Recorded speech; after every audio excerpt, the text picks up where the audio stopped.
నమస్తే, welcome to okay TV. బీసీలకి 42% reservation ఇవ్వాలనే నినాదం ఇప్పటికీ ఆ గొంతుకు అలా వినపడతానే ఉంది.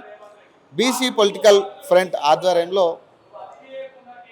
ప్రెస్ మీట్లు జరుగుతూ ఉన్నాయి, సభలు జరుగుతూ ఉన్నాయి. కానీ ఈ 42% మీద ఇప్పటికీ కూడా క్లారిటీ రాని పరిస్థితి. మన అసెంబ్లీ సెషన్స్లో కూడా చాలా ఆశలు పెట్టుకున్న పరిస్థితి బీసీలందరూ కూడా. అసెంబ్లీలో 42% మీద ఒక చర్చ జరుగుతుందేమో అని. కనీసం ఒక బీసీ మంత్రి కావచ్చు, లేదా బీసీ ఎమ్మెల్యే కావచ్చు, బీసీ ఎమ్మెల్సీ కూడా దాని మీద చర్చ కూడా జరపని పరిస్థితి. ప్రస్తుతం నాతో పాటు వెంకన్న గౌడ్ ఉన్నారు, బీసీ పొలిటికల్ ఫ్రంట్ నుంచి. మాట్లాడదాం, అసలు బీసీలకి 42% రిజర్వేషన్ ఖరారు చేయకుండా ప్రభుత్వం మళ్ళీ మున్సిపల్ ఎన్నికలకు వెళ్ళే ప్రయత్నం చేస్తూ ఉంది. ఏం చేయబోతా ఉన్నారు బీసీలందరూ కూడా మాట్లాడదాం అన్న. ప్రధానంగా మొన్న అసెంబ్లీ సెషన్స్లో కూడా మనం మాట్లాడుకున్నాం, బీసీల మీద చర్చ జరగబోతుంది, 42% మీద చర్చ జరుగుతుందని మీరు కూడా ఆశపడ్డారు. కానీ అసెంబ్లీ సెషన్స్లో ఏ ఒక్క మంత్రి కానీ ఎమ్మెల్యే కానీ దీని మీద మాట్లాడిన నాయకుడు లేడు. ఈరోజు మిమ్మల్ని మళ్ళీ వెనక్కి నెట్టే ప్రయత్నమే జరుగుతుంది తప్పితే మళ్ళీ 42% మీద ఎక్కడా కూడా చర్చ జరిగే పరిస్థితి లేదు. అధికార పార్టీ కానీ ప్రతిపక్ష పార్టీ. ఏం చెప్తారు? ఈరోజు మొన్న గ్రామ పంచాయతీ ఎన్నికల్లో చూసాం, ఒక నాటకం ఆడింది ఈ కాంగ్రెస్ పార్టీ, బీజేపీ, బీఆర్ఎస్. ఎందుకోసం అంటే ఆ సందర్భంగా కూడా చర్చను డైవర్ట్ చేయడానికి రకరకాల అంశాలను తీసుకొచ్చారు. ఇప్పుడు కూడా మున్సిపాలిటీ ఎన్నికల్లో బీసీలకు సంబంధించిన ఈ జరుగుతున్న అన్యాయం ఏది 28% కుదించిన, మొన్న 17% కుదించారు. ఇప్పుడు మున్సిపాలిటీలలో ఏంటంటే ప్రధానంగా బీసీల జనాభా ఎక్కువ ఉంటుంది. ఎందుకోసం అంటే ఎస్సీలు, ఎస్టీలు గ్రామీణ ప్రాంతాల్లో ఉంటారు, మున్సిపాలిటీలలో బీసీల జనాభా ఎక్కువ. ఇది అందరికీ తెలిసిన విషయమే. కాబట్టి ఇక్కడ రిజర్వేషన్ ప్రక్రియ పెరగకుండా ఏం చేసారు, ఆ చర్చను డైవర్ట్ చేయడానికి ఈరోజు లాగులలో తొండలేస్తామని, లేకపోతే మన కృష్ణానది సంబంధించిందని, మూసీకి సంబంధించిందని, ఏదో హరీష్ రావును లోపడేస్తామని, లేదా బీఆర్ఎస్ గద్దెలు కూలుస్తామనేటువంటి చర్చను తీసుకొచ్చి దాని చుట్టూగా బీఆర్ఎస్కి ఏంటంటే బీఆర్ఎస్కి పని కావాలి. పాపం బీఆర్ఎస్ పరిస్థితి ఏంటంటే ఏ సబ్జెక్టు, హరీష్ రావు సబ్జెక్టు, ఈ గద్దెలు కూల్చేటువంటి సబ్జెక్ట్ తప్ప బీసీల బతుకులు ఆగమవుతున్న ఈ సబ్జెక్ట్ ఎందుకు మాట్లాడతలేదు? కేసీఆర్ నువ్వు ఉన్నావు కదా, ప్రతిపక్షాలు ఉన్నారు కదా, ప్రధాన ప్రతిపక్షంలో ఎందుకు మాట్లాడతలేదు బీసీల గురించి? బీసీలకు ఇంత అన్యాయం జరుగుతుంటే ఒక్క స్టేట్మెంట్ ఇచ్చిన కేటీఆర్, కేసీఆర్, హరీష్ రావు ఈ విషయాలు మాట్లాడరు. పైగా వరంగల్లో ఓసీ జేఎస్ పేరుతోటి సభ జరుపుతారు. అందులో ఈ రెడ్డి ఆయన ఉంటాడు, ఎలమాయన ఉంటాడు, కమ్మాయన ఉంటాడు, బాపనాయన ఉంటాడు, కొమటాయన ఉంటాడు, ఆఖరికి మార్వాడని తీసుకొస్తే రాజస్థాన్ ఉన్న మార్వాడని కూడా ఆ జేఏసీలో పెట్టుకుంటారు. వాళ్ళ పేరుతో ఇక్కడ వచ్చి 1,00,000 మందితో పెడతాం.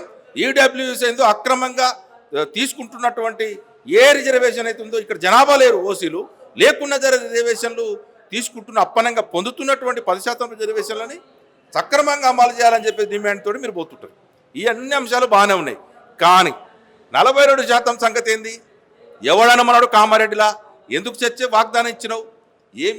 ఎవరిని ముస్తామని వాగ్దానం చేసిరు? ఆ వాగ్దానం ఇచ్చినటువంటి వాగ్దానాన్ని నువ్వు ఎందుకు దాని గురించి మాట్లాడతలేదు?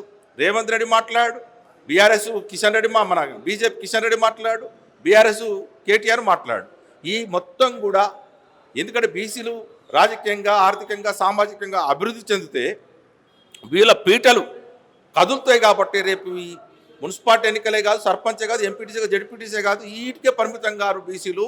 రేపు ఎమ్మెల్యే సీటుకి ఎసరు పెడతారు, ఎంపీ ఎమ్మెల్సీ సీట్లకు కూడా ఎసరు పెడతారు అనే భయాన్ని వాళ్ళలో కలగబట్టే ఇట్లాంటి ఓసీ జేఏసీలు, ఓసీల పేరుతోటి మొన్న బుట్టంగారు మాధవరెడ్డి రెడ్డి జాగృతి పేరుతోటి మన హైకోర్టులో కేసులు వేపియడం, సుప్రీంకోర్టులో మాట్లాడడం, రకరకాల ప్రయత్నాలు, కుయుక్తులు చేస్తూ ఉన్నారు.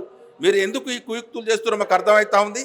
మీరు లంగ మాటలు, దొంగ మాటలు ఇంతకాలం ఇన్నేళ్ళు 70 ఏళ్ళు, 78, 79 సంవత్సరాలు మా బీసీలను నిట్టనిలున్న దోచుకొని మీకు జెండాలు మోయడానికి, కరపత్రాలు పంచడానికి, పోస్టర్లు వేయడానికి, మీరు మైకులు పెట్టడానికి, మీకు రకరకాల ఊడిగం చేసినటువంటి బీసీలని ఇంత నిట్టనిలువున అన్యాయం చేస్తూ ఉంటే ఊరుకునే పరిస్థితులు చైతన్యవంతులేరు బీసీలు.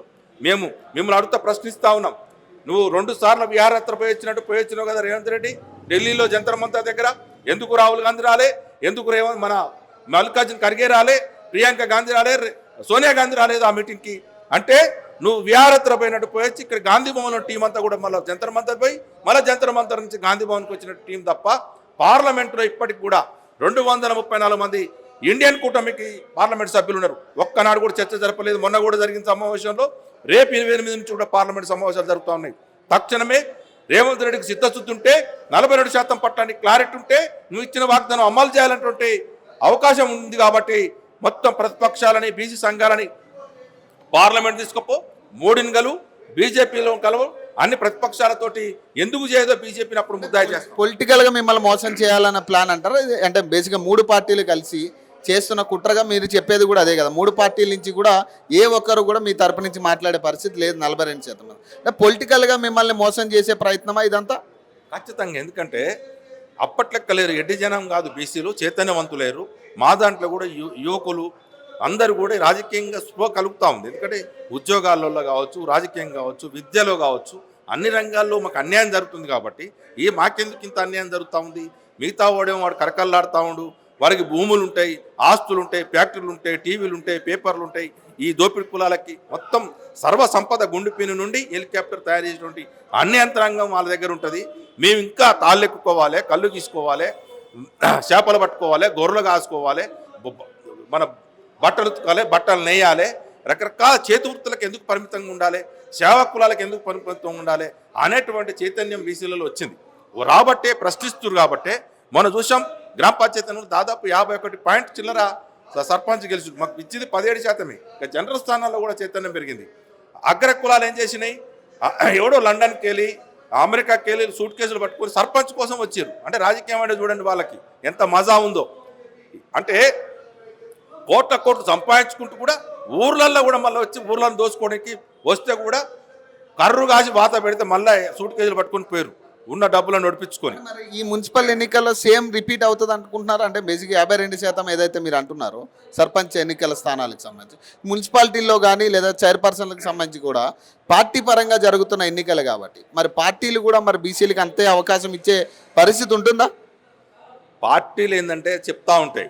ఇది మొన్న అంటే బీఫామ్లు లేవు కాబట్టి వాళ్ళ బండారం బయటపడలేదు రాజకీయ పార్టీలది. ఇప్పుడు బీఫామ్లు వచ్చినాయి. ఎన్ని బీఫాములు పంచిర్రు? గాంధీ భవన్కి వెళ్ళి ఎన్ని బీఫాములు పోయినాయి, ఎంత పర్సంటేజ్ పోయింది? బీజేపీ ఆఫీస్కి వెళ్ళి ఎన్ని బీఫాములు పోయినాయి, బీఆర్ఎస్కి వెళ్ళి ఎన్ని బీఫాములు పోయినాయో లెక్క ఉంటుంది కదా, లిస్ట్ ఉంటుంది కదా. అప్పుడు తెలుస్తుంది మీరు ఎవడెవడు ఎంత ఇచ్చిండు అనేది. కాబట్టి మీరు ఎవరికి ఎంత ఇచ్చినా అక్కడ ఏంటంటే బీసీలకు జనాభా మున్సిపాలిటీలలో గణనీయంగా ఉంటుంది. ఖచ్చితంగా మన గ్రామ పంచాయతీ కంటే ఇంకెక్కువ గెలవడానికి అవకాశం ఉంటుంది. ఎందుకంటే ఆ పర్సంటేజ్ ఎక్కువ. మాకు ఇచ్చిందంతా 28%, కార్పొరేషన్లలో 30% చిల్లర ఇచ్చారు అంతే. కానీ ఇక్కడ కూడా మేము ఏంటంటే దాదాపు మేము అనుకుంటా ఉన్నాం దాదాపు 53-54% పైగానే మున్సిపాలిటీలలో జనరల్ స్థానాలు కూడా గెలవడానికి అవకాశం ఉంటుంది. కాబట్టి అక్కడ ఏంటంటే జనాభాను ఉంది కాబట్టి ఎవడు ఎంతమంది ఉంటారండి, రెడ్లు ఎంతమంది ఉంటారు? ఒక వార్డు చూస్తే వార్డులో కొంతమంది ఉంటారు. ఎందుకంటే రెడ్లకి ఇక్కడ ఉంటే ఊళ్ళల్లో ఉంటాయి ఓటు, డబల్ ఉంటాయి ఓటు. ఇక్కడ ఎలమలకి ఇక్కడ ఉంటాయి, అక్కడ ఉంటాయి. ఈ అగ్ర కులాలకి ఏంటంటే ద్వంద్వ నీతి కాబట్టి ఇక్కడ ఓటు ఉంటాయి, ఊళ్ళల్లో కూడా ఉంటాయి. ఎందుకంటే పాపం అన్నిటికీ ఆధార్ కార్డు లింక్ పెట్టిన మోడీ, కానీ ఈవీఎంలు నమ్ముకున్నటువంటి మోడీ ఈ ఓట్లకి లింక్ పెట్టుకపోవడంతో ఈ అగ్ర కులాల పెత్తనం ఈ గ్రామాలల్లో పట్టణాలల్లో జరుగుతూ ఉంది. కాబట్టి బస్ యాత్ర ద్వారా నిజంగా అంటే ప్రజల్ని చైతన్యవంతం చేయాలనే మీ ఆలోచన ఏదైతే ఉందో, ప్రజలతో పాటు రాజకీయ నాయకులను కూడా చైతన్యం చేసే ప్రాసెస్ ఉంటుందా ఈ బస్ యాత్ర ద్వారా? అందుకే మేము అనేది ఏంటంటే ఇదే కాదు, వీటికే పరిమితం కాకుండా అన్ని అంశాలను టచ్ చేస్తాం. ఎందుకంటే బీసీలకు ఏ రంగాలలో, ఎందుకంటే నీటి వాటాల్లో కూడా బీసీలకు అన్యాయం జరుగుతూ ఉంది, బడ్జెట్ కేటాయింపులు కూడా అన్యాయం జరుగుతూ ఉంది, మహనీయుల విగ్రహాలు పెట్టుకోవడంలో కూడా వచ్చు, మొత్తం పార్కులకి, ఎయిర్పోర్ట్లకి, రకరకాల ప్రజలకు సంబంధించిన ఆస్తులకు కూడా ఈ అగ్రకులాల పేర్లే పెడతా ఉన్నారు. వాటి మొత్తం కూడా సాంస్కృతికంగా కూడా మేము అన్ని అంశాలను ఒక్క అంశానికి పరిమితం కాము, అన్ని అంశాలను కూడా ప్రజలను చైతన్యపరుస్తాం. ఇప్పటివరకు ఏంది మహనీయులకు సంబంధించిన విగ్రహాలు ఒక్కటి కూడా లేవు ట్యాంక్ బండ్ మీద పరిసర ప్రాంతాల్లో. మొత్తం ఈ అగ్రకులాల, ఈ బాపనోళ్ళే, ఎలమలే, రెడ్డి వాళ్ళకి సంబంధించినవి ఉంటాయి ఆ ట్యాంక్ బండ్ మీద విగ్రహాలు.